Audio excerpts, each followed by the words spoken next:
الله الرحمن الرحیم. وس منګه راځو چرته معرب او مبني طرف ته. د پورا عربی کلمات په دوه قسمه باندې دي، یو ته وایي معرب او یو ته وایي مبني.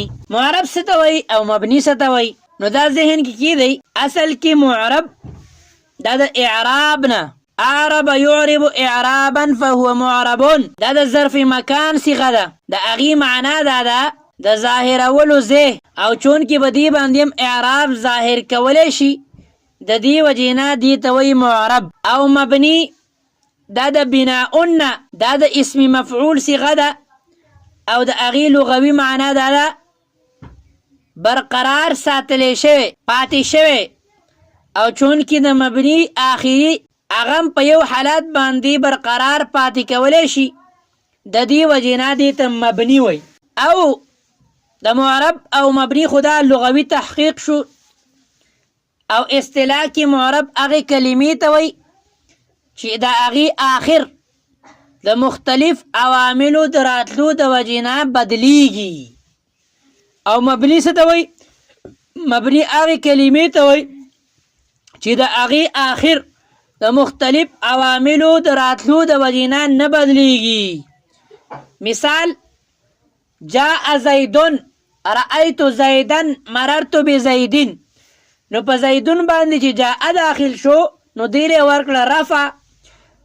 رأیت زیدن، په زیدن باندې چې رأیت داخل شو نو دیره ورکو نسب. مررت بزیدن، په زیدن باندې چې با جاره داخله شوه نو دیره ورکو جر. او دغه شان مبني هغې کلمې ته وایي چې د هغې آخر ادا د مختلف عواملو د وجې نه بدلیږي نه، په خپل حالت باندې باقي پاتې شيږي. اسمان ځمکې له لاړ شي، ځمکه اسمان ته لاړ شي، لیکن هغه د خپل ځای نه خوځي نه، دې ته وایي مبني. مثلا جاءني هؤلاء، هؤلاء په خپل ځای کې، رأیت هؤلاء بیا هم په خپل ځای، مررت بهؤلاء بیا هم په خپل ځای، څه تبدیلي پکې را نه ده. ها یو صورت کې جاء هؤلاء فاعل جوړ شو، رأیت هؤلاء مفعول جوړ شو، مررت بهؤلاء مجرور جوړ شو، لیکن هغه جر، هغه نسب او هغه ضمه په دې باندې ظاهره نشوي. نو د دې وجې نه د مختلف عاملو د وجې نه که چېرته په یو صیغه، په چېرته په یو اسم کې تبدیلي را نله نو موږ به وایو چې دا مبني ده، دا معرب نه دی. او که چېرته تبدیلي پکې راله نو موږ به وایو دا معرب. لیکن دا خبر هم ذهن کې کیدی علامه ابن حاجب رحمت الله علیه چې د کافیې مصنف دی، هغه وایي ګوره دا کومه تعریف چې مشهور دی دا د معرب او مبني حکم دی، دا د هغې تعریف نه دی. او تعریف د معرب دا دی چې معرب هغې ته وایي چې د خپل عامل سره مرکب وي او د مبني الاصل مشابه نه وي. او مبني هغه ده چې یا خود عامل سره مرکب نه وي او یا چې کومه دی د مبني الاصل مشابه وي. لیکن جمهور نحاتو نحویینو د معرب او مبني هغه تعریف کړی دی کومه چې موږ مخکې ذکر کړ، او دغه تعریف راجح هم دی او دغه تعریف قوي هم دی. خو بهرحال دواړه تعریفونه صحیح دي. علامه ابن حاجب رحمت الله علیه ظاهري خبره مخکې به موږ روان دی خبره چې معرب مبني څه ته وایي. د مبني یو مثال غیر مرکب لفظ زید یوازې رالی، نو زید یوازې رالی نو دا مبني ده. ولې مبني دی؟ ځکه مبني دی چې دا مرکب نه دی، په ترکیب کې نه دی راغلی. نو که چېرته په ترکیب کې رالی نو جاء زیدن، رأیت زیدن، مررت بزیدن، بیا خو معرب دی. لیکن که چېرته په ترکیب کې رانغلی نو بیا مبني ده. نو دا خبره امید به سمجھ کې به راغلی. اوس مخکې موږ ځو په کلام عرب کې معرب صرف دوه څیزونه دي. یو څیز اسم متمکن چې کله په ترکیب کې واقع وي. نمبر دو د فعل مضارع هغه صیغې چې د نون جمع مؤنث او نون تاکید ثقیله او خفیفه نه خالی وي. بس دا څیزونه معرب دي او نو ټول څیزونه چې کوم دي مبني دي. کلام عرب کې دوه څیزونه معرب دي. اولنې اسم متمکن چې هغه په ترکیب کې واقع وي، او دویم هغه څیز، هغه فعل مضارع، هغه صیغه چې هغه د نون جمع مؤنث نون تاکید ثقیله او خفیفه نه خالی وي. لیکن دا خبره په ذهن کې کیدی چې د نو فعل مضارع نه مراد ګوره صرف فعل مضارع نه ده، بلکې دا چې کله لن داخل شي یا فعل جهدي یا امر حاضر معروف دا درې د دین علاوه ټول صيغې دا ټول په فعل مضارع کې داخل دي. د ماضی نه علاوه ماضی خو جدا شیز دی، لیکن که هغه فعل امر غائبی دا فعل نفی هر چی، لیکن دا ټول په فعل مضارع کې سي داخلي. نو دوه سیزونه معرب شو او مبني سو سیزونه دي، نو شپږ سیزونه مبني دي.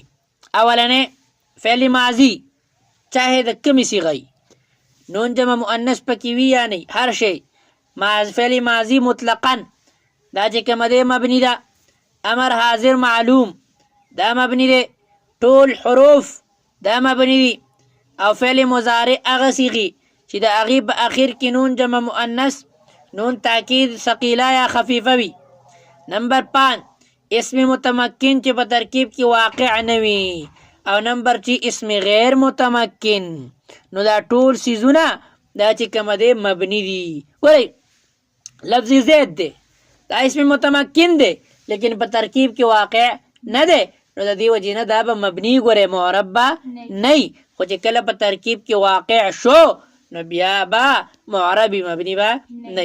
او اسم غیر متمکن مثلا هؤلاء دا اسم غیر متمکن دی، نو چې کله اسم غیر متمکن رااله نو دا به معرب نه بلکې سوی مبني وي. وسه په دې کې دا درې قسمونه فعل ماضي مطلق، امر حاضر معلوم او ټول حروف تمام حروف دې ته وایي مبني الاصل، او د نورو دریو ته وایي غیر مبني الاصل.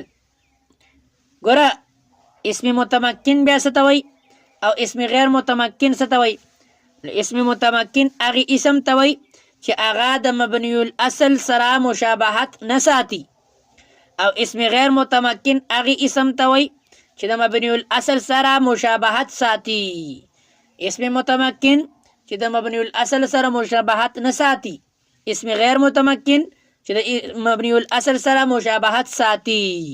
نو ګورئ مشابهت لفظ رالی، مشابهت عمومي د دې ډېر صورتونه دي، لیکن زه به تاسو ته صرف او صرف تقریبا 10 صورتونه ذکر کړم چې مشابهت کومه مشابهت وي. ګورئ ډیر قسمونه دي. یو مشابهت وضعي. د مشابهت وضعي معنا دا ده چې کله یو اسم په وزن کې د حرف مشابه وي. مثلا یو حرفي وي یا دو حرفي وي. مثلا منګه وي ضربتو ضربته، نو تا تو ته دا ضمیر با چې کوم دی دا مشابه دی په یو حرفي کېدو کې. با هم چې کوم دی نو هغه با جاره دا یو حرف دی، او دغه شان ضربته توتی دا هم چې کوم دی دا تا توتی دا مشابه دی د حرف، لہذا دا مشابهت وضعي شو. یا په دو حرفي کې مشابه، مثلا من، نو من مشابه دی د حل، او حل دو حرفي دی او من هم دو حرفي دی، نو لہذا حروف چې کوم دی نو په دې کې مشابهت وضعي وي. او د مشابهت وضعي تاسو چې کوم دی تعریف وپېژنده چې په وزن کې د حرف مشابه وي. نمبر 2 دویم د مشابهت قسم دی مشابهت معنوي. یو اسم په مبني الاصل کې د مبني الاصل په معنا کې وي. یو اسم د مبني الاصل په معنا کې وي. بس ګورئ اسماء افعال په دې کې بعض د امر حاضر معروف او بعض د فعل ماضي په معنا کې، حالانکه امر حاضر معلوم دا مبني الاصل دی او فعل ماضي دا مبني الاصل دی، نو دې ته وایي مشابهت معنوي. دریم قسم زموږ سره د مشابهت ته مشابهت افتقاري، یعنی یو اسم په خپل معنا ورکولو کې د حرف په شان وي، یعنی د یو بل څیز هغه چې کوم دی محتاج وي، لکه اسماء اشارات، اسماء موصولات. نو اسماء اشارات او اسماء موصولات، اسماء اشارات د مشار الیه محتاج وي او اسماء موصولات د صله محتاج وي، او دغه شان حرف د اسم محتاج وي. نو په دې کې مشابهت ته مشابهت افتقاري. بل مشابهت قسم دی زمونږ سره مشابهت بنائی، یعنی یو اسم د حرف معنی ته متضمن وي، لکه 11 دا 10 د واو معنی ته متضمن دی، نو دې ته وایي مشابهت بنائی. نمبر 5 یو مشابهت قسم دی زمونږ سره مشابهت وقوعي. مشابهت وقوعي معنا دا ده چې یو اسم د مبني الاصل په ځای باندې واقع دی. ګورئ نزالی یا تراکی، دا نزالی دا د انزل په ځای باندې واقع دی، او د تراکی دا د اترک په ځای باندې واقع دی، او انزل یا اترک دا دواړه مبني الاصل دي. نو د نزالی او تراکی د دې مشابهت دی دا د فعل امر حاضر معلوم سره، او هغه دواړه مبني الاصل دي، نو دې ته به وایي مشابهت وقوعي. نمبر 6 مشابهت وقوعي شبهي، یعنی یو اسم په داسې ځای باندې واقع وي چې هغه اسم مشابهت ساتي د مبني الاصل سره. لکه ګوره موږ وایو منادا مفرد یا زیدو، دا چونکې اصل کې ادعوک او زید واقع دی د کاف اسمیه په ځای باندې، او هغه کاف اسمی دا مشابه دی د کذالک د کاف سره، او کذالک کاف حرف دی، د دې وجې نه دې ته وایي مشابهت وقوعي شبهي. او دا الټه کوي شبهي وقوعي، یو اسم مشابه وي د داسې اسم چې هغه واقع وي د مبني الاصل په ځای باندې. لکه ګورئ فجاري دا مشابه دی د نزالی، او نزالی واقع دی د مبني الاصل انزل په ځای باندې، نو دې ته وایي شبهي وقوعي. او اتم قسم دی د مشابهت اضافي. مشابهت اضافي هغې ته وایي چې یو اسم مضاف وي د جملې طرف ته بالواسطه یا بلا واسطه. مثلا ګوره یومئذ اصل کې یومئذ کان کذا، نو اذ کان کذا اصل کې ده، نو یوم خو مضاف دی، خو جمله اذ کان کذا جمله ده، نو د اذ په واسطې باندې ده، او کله ناکله بلا واسطه مضافي. مثلا یوم ینفع الصادقین، دلته یوم مضاف دی د جملې طرف ته او بغیر د څه واسطې نه دی، نو دې ته وایي مشابهت اضافي. نهم قسم دی زمونږ سره مشابهت اهمالي.